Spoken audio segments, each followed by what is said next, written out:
Welcome everybody. Thank you, sweetie. Welcome everybody to another episode of Growing Pains, a generational conversation with Chloe and Auntie Susie.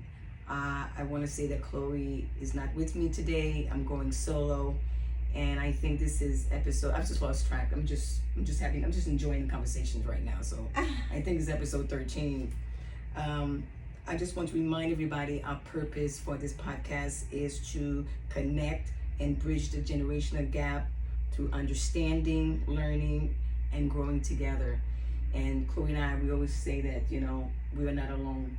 We go through the same experiences, similar experiences, with different trauma. But it's at the end of the day, we relate to each other in certain shared experiences. Okay. Our conversation today is about the power of love. Don't you love it? The power of love. I love it. Love it. I love it. I want to say that love that we have inside of us can conquer our fears and help us deal with great pain and suffering. Life is all about to live, to grow, and learn. And you only learn through your experiences. Sometimes that comes with pain and suffering. I think that's a big indicator of your lessons if you're learning through those experiences. Absolutely. So today I'm with my beautiful goddaughter. She's also my cousin. The goddaughter, my daughter I should say, who I feel embodies the term, the power of love. And I'm going to explain why I think she embodies that. She's a young girl who went through a lot of, for a young girl to experience a lot in her life. When she was born, her mother already had mental illness. So her mother couldn't take care of her. So she ended up living with me and my family. So she was with me until the age of 11. And her sisters, she has older sisters who came in and they took control of her and they also were there and they were helping her grow. So by the age of 11, she left my home and she started living with her sister and her mother. And as a young woman growing up, to experience that, her mother's mental illness, and to grow up at 40 something years old, to have her own shop and to have her own home, to be where she is right now, consider where she came from. That's why I'm saying the power of love. And then the love that she had inside for people and what she does. She was always there to help.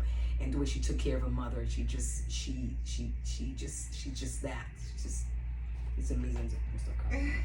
Don't cry now. I know, it's too early. I haven't started yet. Right. There we go. Okay. So I want to welcome Beneath Corian.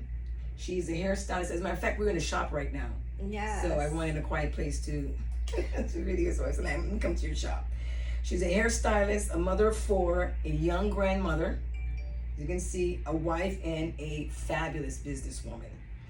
I just want to ask about her struggles. So we're going to talk about her struggles, her relationship with her mother having that mental illness, how she had to deal with it, and her family, her husband, they all were included in helping her and taking care of her mother. Yeah. So we're going to talk about her love and that she had in order to do this and accomplish that and much more.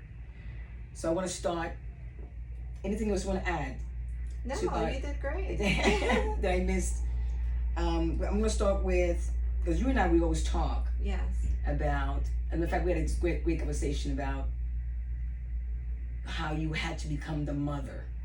Yes. Yes, you had to become the mother, and that you lost that relationship. You never had that mother-daughter thing. Absolutely. Yeah.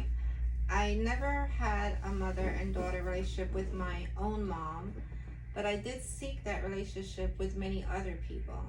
Mm-hmm. So I embody. What do you mean you seek that with other people? I mean, I know I'm your godmother, you know. Right. So as my godmother, you've been a mom to me, Okay. right? Mm-hmm. Your sister Maggie has been a mom to me. At one point, I even called her mom. Right. At some point, my sister-in-law took care of me, so I called her mom. And pretty much the village took care of me. So I embodied wherever I was raised. For example, I was raised with you till 11, right? Right. What do I call your father? Yes, Dad. I call him Dad. And you call my mom. And I call your mom. And that's the only name I've known because I've embraced or embodied wherever I live. So if I lived at my auntie's house and my auntie was my mom at the time, that's who I considered my mom. So did you feel sorry that you never had that with your real mom?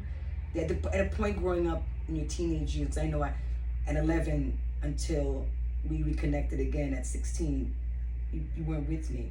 Right. So you were living, your sisters were raising you and your mother was still there. So how did you feel not having that? How did you feel bad? Did you feel like did you feel like you lacked something? Well, I always always you had substitute mothers. I've always felt like I was missing a mom, but not only a mom, a father too. I had both absent parents, right? So being raised by my aunt and uncle and my family members, I've always wondered, where's my mom and why couldn't my mom take care of me? And at that young age, I didn't understand what mental illness was. I didn't understand, she was there, but she couldn't take care of me. So, going to church on Sundays with my grandma, I would visit my mom very often, and I would always see her in bed. But it was my mom. I would love, seeing her. I wanted, to be with her. But then I was always, told I had to go back. So I didn't understand that. It was just, Going back what? Going back to live with your mom? Or you mean going back? Going back with my grandma. Like I would, grandma. Oh, because you wanted to be with your. I wanted to be with my mom. Any natural, children, they want to be with their parents. They don't know what's going on. We don't know that she, I didn't understand what mental illness was at the time. I just knew that was my mom. So you always grow up wanting your mom, but when I didn't have her, it was a trial period where I started pretending. Like people, I don't think growing up, much people didn't know I didn't have a mom and dad because I always pretended as if I was good. What do you mean you were good? You mean that like it didn't bother you, in other words, you're saying? Right. Going to school or like I would get, awards or I would get the honor roll. And I didn't feel the need to tell anybody in the family because I knew I didn't have parents to show up for me. Oh.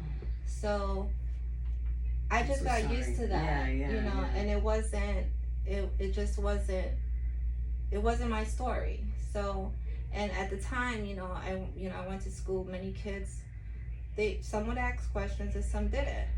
But if they did ask questions, I would say, yeah, my mom and dad is right there. I would always pretend that my mom and dad existed. Really? Right. But I didn't, I would pretend. That they were somewhere in the audience? I would just pretend that I had a mom and dad. Wow. Before the next questions, I want to talk about what your mother was diagnosed with. I just also want to say your mom has passed. Since how long? She's been gone since? She's passed a year and a half now. Year and a half she's been gone. So before I ask the next questions, I want to tell the listeners, remind me again, what exactly she was diagnosed with. I know when we had you a few months old and after she gave birth, I know she was living different places, and I never knew exactly what her diagnosis was. Well, growing up, doctors would say they didn't really have a diagnosis for her. When I, came into the picture and was helping her with her medical condition, doctors really couldn't pinpoint exactly what was wrong with her. So when I needed a diagnosis for, let's say, her insurance or something, they would just say she had schizophrenia. Okay. But the schizophrenia, there's symptoms that she would have that didn't match with what they were saying that she had. So my mom's illness, I would say, was a weird type of mental illness, but I say throughout the years, we trained ourselves on how to care for her because her needs were specific, right? So a lot of the times, you know, they said mental illness comes from depression, right? So if somebody passed in the family, we wouldn't tell her. Mm-hmm. If there were bad news in the family, we wouldn't tell her because we were afraid that it would make her go back or relapse, you know? Make it worse. Right, it would make it worse, you know? So throughout the years, you know, I would see my siblings yelling at my mom. And me as a child, I'll be like, why are you yelling at my mom? Why are you yelling at mom? Like, that's our mom, but I'm like, why are you yelling at her? And I didn't understand. So they were frustrated with her. No, it's not that they were frustrated with her. There is a certain way that you do take care of mental illness people. You now, just like how you yell at your kids, right? So now when you're dealing with a mental illness person, you now become the parent. You're the adult. You're the one in charge, right? So you have to let them know that, you know, and if you don't let them know that, then they act up, they do things that. What do you mean let them know that? You say, Mom, you have to let them know. I'm not taking care of you. Yeah, you have to let them know that you're in charge. Like, in other words, they think they're still the parent. My mom would always think she was still the parent. She's the one, she's the boss, she's in charge, she says what? Which she is, she's supposed to be. But not in our world. In our world, we had to switch it around because she was not in her right mind. She was not sane. So a lot of the times she didn't want to take her medication. She didn't want to do certain things. You know, my sisters would yell at her, say, you better take your medication or else we're taking you to the doctor. And I'm like, Did she know? Did she know she was sick? Yes, she knew. She knew. Okay. She knew she was sick. But in her mind, she wasn't sick. You know, she would say times like, I'm not sick, there's nothing wrong with me. So we would say, oh, we were taking you to the hospital. And she says, no, you're not taking me anywhere. I'll tell the doctor there's nothing wrong with me. You know, so mental illness has its way of fighting against the person who's trying to, you know, take care of you, right? Right, because they want to do, at the end of the day, they want to do what they want to do. They want to do what they want to do. So now you're the one who has to take charge, right? So my mom, she would think she was still the parent, and we would have to turn things around. So this was the rude awakening for me, is because during the time my mom was with me, I used to call on my sisters and brothers because I didn't know how to switch places at first. I didn't know how to switch roles at first. I was still the child. I still wanted my mom to be mom, right? So I would be cooking and I would ask her for advice. Hey mom, how do you do this? And she would tell me. You know, so for me, my mom is fine. But my sisters and brothers knew that she wasn't. So when the time my mom would have an episode, I would actually shut down myself. Oh wow. And I couldn't take care of her at those times. Now this is where the power of love comes in, and this is where we discussed it, right? My mom, when she was sick, she would curse you out. She would call you all types of names. She would kick you out. She would spit. She would poop. She would pee. She would not eat. She would do certain nasty things. But I couldn't take care of her in that sense. I couldn't be the one to be hands-on. So my husband would come in and help me and say, it's all right, babe, I have it. And he would clean her up. He would clean her up for me. Oh my God. Right? God bless you. And if he didn't clean her up for me, I would literally call my sisters and brothers like crazy. And it used to cause turmoil because I needed them right away. And they're working, they're doing things. And I'm supposed to understand they have their own life too. But at that moment, I need them. And I turn into a little kid again. You know? And I'm like, hey, you know, I need you. Mom is doing this, mom is doing that. I start sending videos of what mom is doing. Because at that point, I can't control it. So one day, my sister rushed home from work. And she said, sis, I can't keep rushing home every single time. You can't handle it.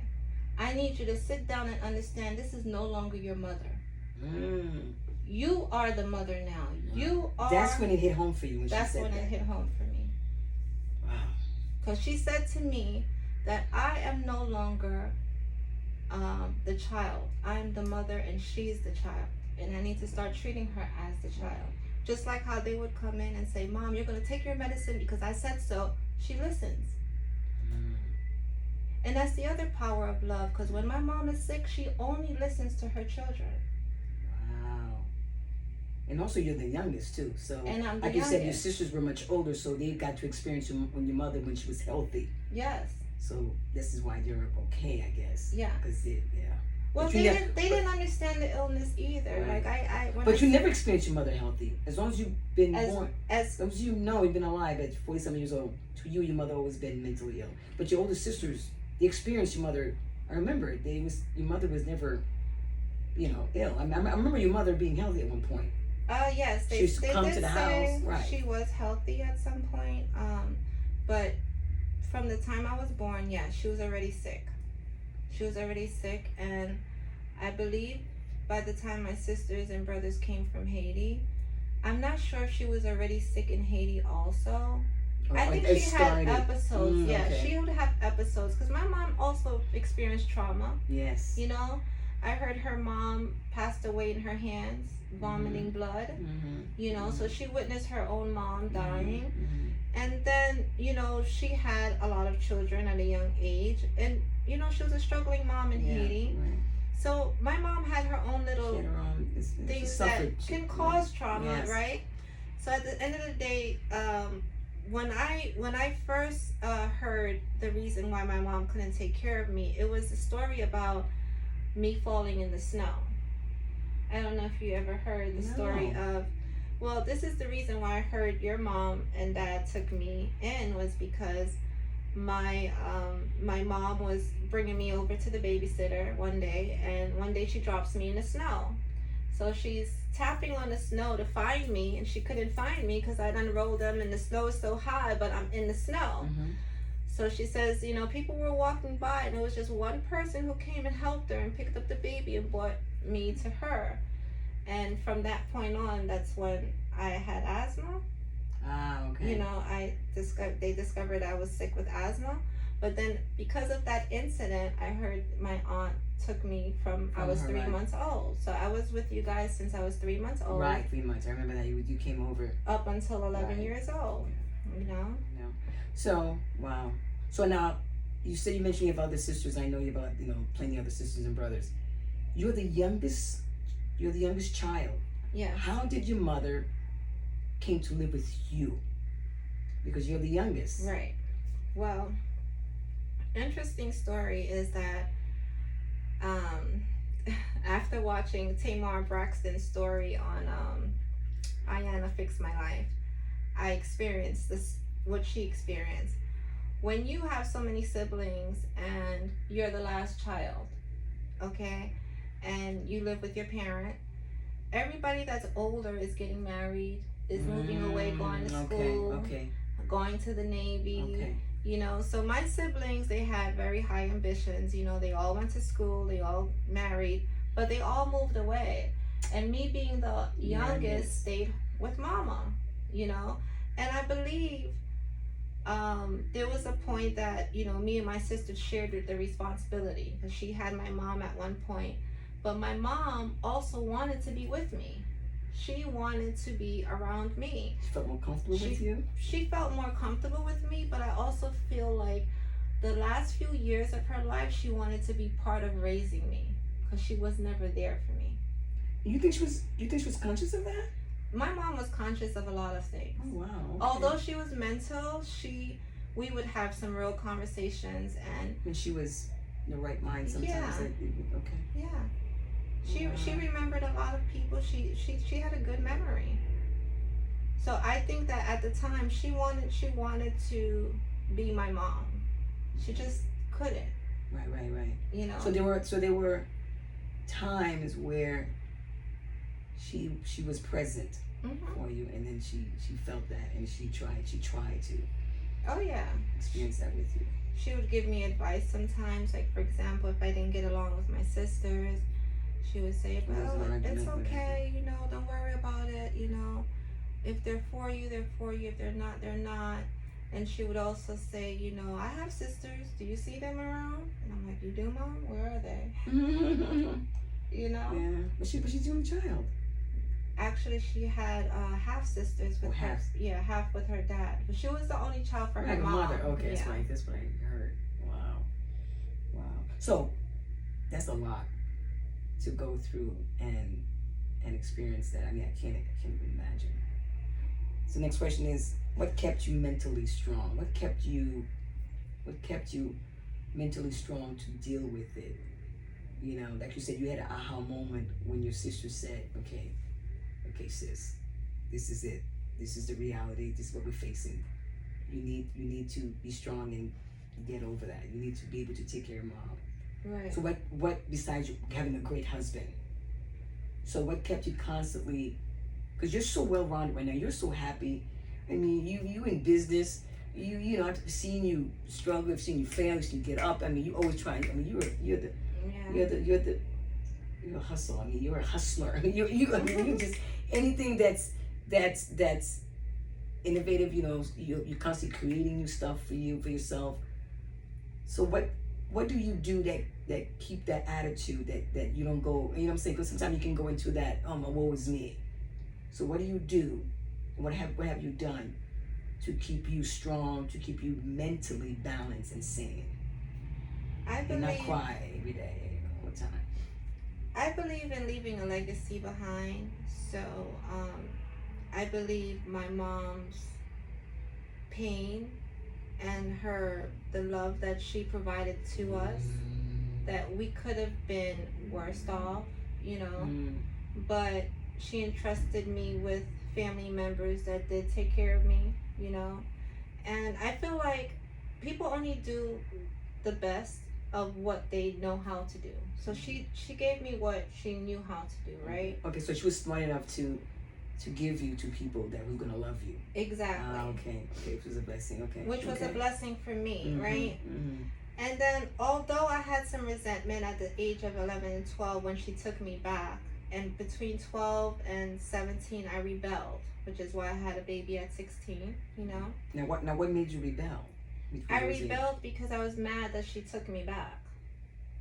You wanted to stay. I was comfortable where I stayed. I was raised already. I'm a child who was already raised in a household knowing that I belong. Now you bring me to a household where I felt like I don't belong. I'm the outsider. Although I'm next to my siblings, but I'm just learning my siblings. My siblings are just learning me. And in your mind, you had stability. You had a mom, you had a dad. You were stable. You felt stable. I was stable. I had a school. I was fine where I was. So now you bring me, and then the neighborhood where my mom lived in was not a safe neighborhood. It was very rough, and it was bad compared to where I came from. So it's sort of like picking up someone from riches and bringing them to rags when it's supposed to be from rags to riches, right? So it was the opposite for me, you know. Right. In your mind, you felt better, you felt safe. But everything happens for a reason, right? So to me, everything happens for a reason. I believe that. Everything happens for your growth. Everything happens, I believe that. To me, I feel like I'm the golden child that needed to go in with my mom at that time, because my siblings just came from Haiti and they're learning English for the first time. They're learning themselves too. So although my mom thought they could help me and raise me, they were also having their own struggles. You know? So here you are, an 11-year-old girl. I'm an 11-year-old girl, but I came from my auntie's house who's advanced, and I come back to live where it's needed, where I needed to open my mom's eyes to why are you living here? Why we live like this? You know? So I became the 11-12-year-old that started educating or telling my siblings, like, we don't need to live like this. Like, but I wouldn't have known that if I didn't come from another perspective. Home, another perspective. So because I was raised from your home, and then my mom took me back, and at some point she couldn't deal with me either, so she sent me to live with my brother for 2 years. So so I was living from home to home until I created my own home. However, it taught me like what I wanted out of life. It taught me how I wanted to live. It taught me how I wanted my household to be. And it also Wow. showed me the difference in what you have, right? So the first thing it taught me was how much is rent, right? So the reason why we lived where we lived is because the rent over there was very cheap, right? And I found out how much is the rent over there, and then it was very high, or it was more owning It stuff. was a lot of you, though. It was quite a Well, few. yes, of you, it was yeah. a lot of us, but remember, many of them just came from Haiti. Right. So, you know, they're just learning the way too. Right. So, I forgot where I was going with this.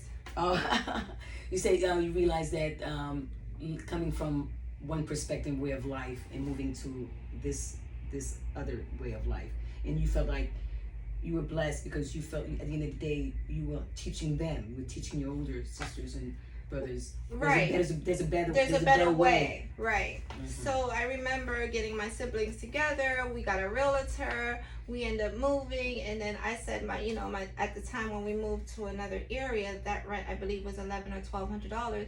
I said, you're gonna pay rent. You're gonna pay rent. I'm gonna pay rent. My mama's gonna pay. Like we all, yes. You what? Yeah. You telling them that? Yes. In order to combine the money so we can get another place. So we can live Are better. you kidding me? So we can live I can better. tell you were a businesswoman from 11. From- From jump. Right. Okay, so I was, because I didn't understand, but apparently they didn't know better either because my mom just brought them from Haiti and brought them into this apartment. Right, That's yeah, all right. they knew also, Right. Yes. So it was an experience for us, but in the beginning, I would say that a lot of the times my sisters and I didn't get along because I in the beginning I didn't understand why, but later on I grew to understand why. And the Why? reason is because I was an American. I was born here. I had advantages. I had many advantages that they came didn't. here, they didn't have, they Right. wanted, Right. but had to work As so immigrants, hard yes, for it as yes, immigrants, right. right? And somebody like me who already has a social, already has certain things, Mhm. and I can go to college and become anybody I want, I didn't want to go to college. I didn't want what they want. So Wow. they look at me like, Yeah. you're taking They were more, I guess it's the immigrant hunger. They were more hungry. hungrier in certain than things you. than me. Yes. Right? Because I'm hungry too, Right. but I'm hungry in a different way. Yes. Yeah. Wow. Okay, here's another question for you. Now, I know your mom's been gone for like a year and a half. And how are you now since her passing? How are you now? Since Because you've been taking care of her for many years. yeah. I remember coming to your home and she had caregivers coming to the house and Mm-hmm. you vacationing, doing things, you have to do things around her because like you said, it's having a child in the Yeah. house. So now, how is it now? How are you doing now since she's been gone? I would say, I feel like, I've been lifted. Like, I feel Wow. like, And it's almost sad to say, but yeah, the burden, right? the burden was Mm. very heavy on me. Mhm. And not only heavy on me, but I realized that the turmoils between my siblings was over my mom. Really? I was my mom's advocate. I would fight for her. I would call my sister, hey, you didn't come see your mom. And she's like, you don't need to tell me when to come see my mom. And she's right. I shouldn't be telling her. But I felt like, hey, your mom is asking for you. And it's like, I shouldn't be the one saying it. Mom should be the one saying it. But she can't. But she can't. So I would fight for her. And yet it would cause turmoil between me and my sisters. Because me being the youngest child, I shouldn't be saying certain things to them. I shouldn't talk that way to them, right? Mhm. But it would come off wrong. And it was all being an advocate for my mom, right?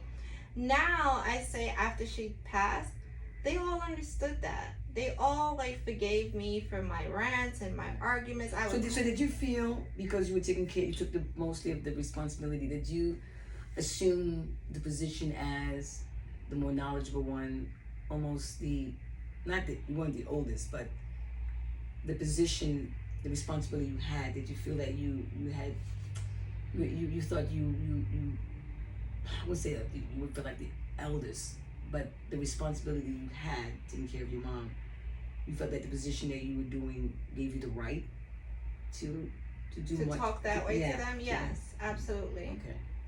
It gave me the right, because my mom wouldn't speak for herself. I would ask my mom, hey, if you need something, why is it only me you're asking? Why can't you ask them? And she would say, well, if they don't think I deserve it. And I'm like, what do you mean if you don't think you deserve it? So my mom also had a problem with asking. She had a problem with asking or thinking she deserved. And this. Wait, your mom thinking that she deserved much more, or she didn't think? She didn't think, like, she felt like if they do, they do. If they don't, they don't. Mm-hmm. It didn't. She didn't feel like she didn't want to be a burden to anybody. So if you do, you do. If you don't, oh well. So, but the burden was on me, because I would hear her complain all the time and say, hey, I need this, I need that. I'm like, well, can you want me to call Evan for you? You want me to call this person for you? Because I was the only one hearing all the complaints. I was the only one going through, even like the people that, because you have a home health care that will come and take care of her. And sometimes they would not want to keep the job because my mom would abuse them. Right, verbally. Verbally. Yeah. And I would have to talk to them, and they're the professionals. They should know that this is, my mom's just talking for mental illness, right? Exactly. But they didn't get that. They were like, no, your mom attacked my character. She attacked my children. She said this, she said that. And I would literally have to befriend them and tell them, please, for me, and. So they would leave, would you get quite a few different, the staff, would they change because they couldn't handle it? Or did you? When I get one or two people, I try to hold on to them. So I hold on to them by also hiring them privately. So then they become part of family. But again, it's not, now that you have someone in your house, you also have to trust who's coming in your house, because your children, your family is there as well, right? So when you're the caretaker, your life is not private anymore. Your house has to be open to all the caretakers that's gonna come in. The family members who just wants to come in unannounced. They don't call, they just show up. And then there's plenty of times I used to get mad at my sisters for that too. They used to just show up, and I'm like, this is not your mom's house, right? This is my house. And you didn't call me and tell me you were coming. Right. And I'm like, but why do I have to call? Because it's common courtesy. This is not your mom's house. You're not just showing up. What if me and my husband had guests, or we had a party, we had something going on, and you just want to pop up? So those little arguments we used to have, but now, since my mom is gone, I feel like in her honor, number one, the way that we had her funeral and we sent her away, I felt like the way we got together to send her away was to celebrate her passing. To celebrate her passing was the first time me and my siblings sat at a table. Wow. At breakfast, discuss how we were going to, do this. Celebrate her life. Celebrate her life. Mm-hmm. And it was no arguments. Everybody came through. And I mean, this is something I used to worry about all the time. I'm like, Lord, I wonder if my mom passed, what will we do? How is it going to be? Because sometimes I would not be speaking to one and one would not be speaking to me, or over petty stuff. But when my mom passed, we all came together. That was a blessing. Right? Mm-hmm. So, and all of us were fortunate enough, capable enough to give her a nice send away. Yes, thank God. So I think that brought me and my siblings closer together. So now, after the passing, the good things that you guys are closer now. We're closer than ever. We promised to be there for each other. We promised to, continue what Mom wanted. Good. Like you said, the legacy. The legacy, right? Yeah. So, were you able, like I said, going back to keeping your mind right, so you can continue, because you had children. You had 4 kids. Mm-hmm. They're grown now, but it's taking care of your mother for all these years with small children. That's a lot. So, did you have time to connect with God? Did you have time to go to church? Did you ask why me? Why this is happening? Did you question? Or you just kind of, because I know you're a woman who just go. You just do. I've never, I've never asked why me. What? I've God. Never asked why me. Side story. I did. I took it with my book. Yeah, I know. Yeah, I remember. With my special needs son, I got why. I told the answer I got, right? Yeah. I told the answer the epiphany. The epiphany was The answer, I'm asking why me? Mm-hmm. What the answer I got? Why not me? Why not you? Why not you? Right. Are you better than anybody? Right. Yeah, girl. After that, start questioning. Yeah, I never really asked Not myself really. that question. Why me? You know, the funny thing is, I feel as if I've been a victim in so many bad things in life, right? But I'm here. I'm alive. See, I'm saying right? that's your mindset. I'm saying for you, because I know the experiences. I know what you've been Right. through. For you to have a mindset like that, and not to continue telling yourself that you're a victim. You don't see yourself as a victim, Not at all. That I is- see myself as a victor. as a victor. Because- That's amazing. Because I grew up in the faith. You know, I do believe in God, but you have to believe in yourself. You have to learn how to believe in you, right? And I know that I'm here for a purpose, right? And a lot of the times, even with my mom's illness, I say, wow, you know, I was born. My mom was mental, but she had me, and There's a reason for this. there was a reason for it. There's a reason for everything, right? Mhm. So I feel like when people tell me their stories, I was a victim of the same story that they come to me and tell me Oh about. wow! See what I'm saying? See, we're not alone. Yes. Right? Yes. And it happened to you. And then when I smiled back and I said, yeah, same thing happened to me.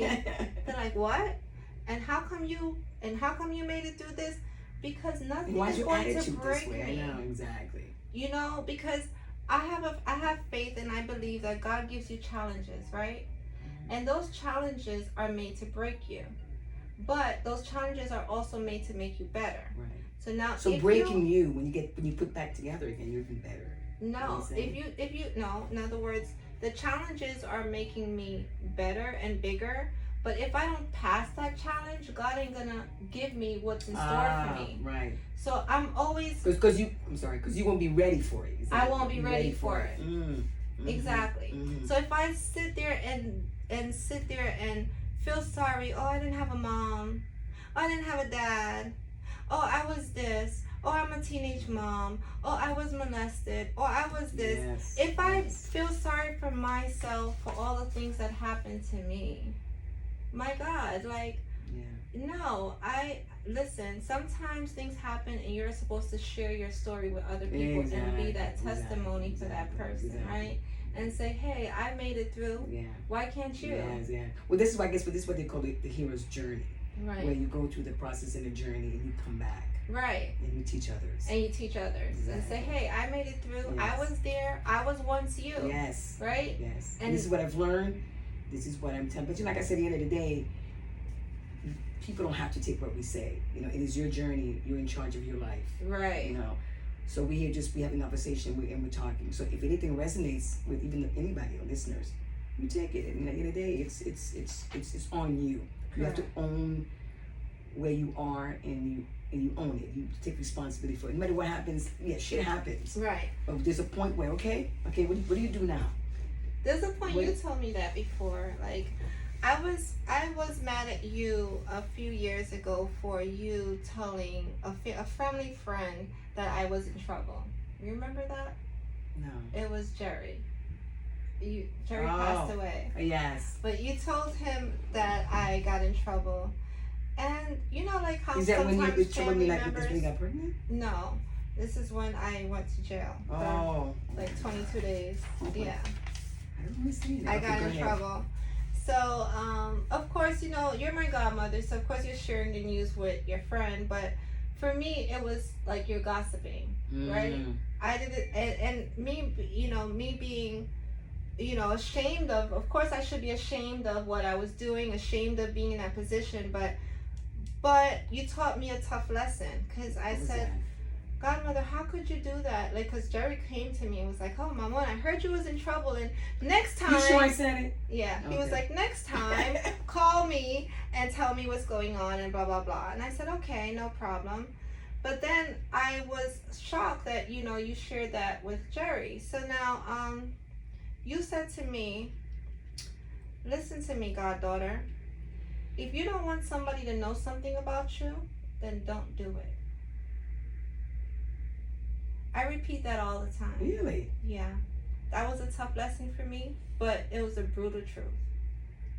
So what I want people to know about me, I display it. Right. I Be start. transparent. Yeah. I became transparent. Yeah. I start showing who I am, and stop being afraid of, Yeah. people seeing me for who I really am. I Right. have to admit you were fearless. I have to admit that shit. I do. So now, and it made me more comfortable about talking about my past, because I realized that sometimes you try to hide what you've been through, but that testimony can actually help somebody else. Exactly. Right. Exactly. So now I don't hide who I am anymore. Exactly. Like, you want to talk to me about anything in my past, bring it. Right. I'm an Listen, open book. if you say it first and you're honest with it, nothing can hurt you. Correct. Listen, this is the deal. What you gonna say? But I'm in the saying it- beginning, you're trying to create a facade because you want everybody to like you, Yes, right? yes. So now you're trying to stay in good standings, because you think that if But see, this when you person grow, you know knows, better. if this person knows something, they're not going to speak to you. They're not going to be your friend, or they're not going to want to be your family anymore. That's just the mindset of what we think when we're kids, So that's how I thought. But now, I mean, especially being independent and doing my own thing, now I couldn't give a F. Who knows anything about me? What do you care? Listen, I was with this guy. He told me one time ago. He says, I care about the 3 Fs. He said, if you ain't fucking me, you ain't feeding me, and you're not providing finance for me, I don't give a shit. Exactly. Exactly. All right. Yeah. Oh my God. Oh, this was great. This is great. All right. Honey, thank you for sharing. I know this was a lot. Even though you said something, I was like, oh my God. Okay. I was like, I'm sorry. I apologize. No. You learn lessons in everything absolutely. in life, right? Listen, we always constantly growing. It's all good. I want to thank you for having this conversation with me and also sharing your experiences. I know it was a lot. So, where can we find you? My listeners, your shop and your business, where can they find you? Your email, your Instagram. Well, besides, I'm going to add all that to the description. But well, my name is Benit Corian, and the name of my company is Braids by B Inc., which is a braiding salon. I also have another company called Time to Mind My Business Inc., which say what? What? It's called Time to Mind My Business. Time to Mind? What is that? It's time to mind your business. Okay. Okay. I help you mind your business. Oh, have you? Yes. Play with words. Mind your business. Yeah. It comes to like ownership. Exactly. Okay. I help take care of ownership. I help coach, business coaching, business advising, researching, business grants and loans. Oh, that's cute. That's cute. I love that. Time to mind my business. They don't know words like that. I love it. So where can they? Is there Instagram? You can find me on Instagram as Benit Corian or under my business names. You can find me on benitcorian.com. You can also find me on Facebook as me or under my business names. But I'm pretty much on every social media. Yes, you are. God dang me everywhere. God dang it. Google me. Just Google me. Oh my God. Thank you again, guys, for listening. I enjoyed this conversation. I hope you guys enjoy our conversation. Yes. And I just love talking to you. Beautiful. Oh, thank my you, God. thank you. I'm so proud of you. Please continue to listen and share. We love you. Thank you. Thank you. Thank you so much. Bye. Bye-bye. Hey guys, be sure to hit that subscribe button and click on the notification bell so you don't miss our next conversation.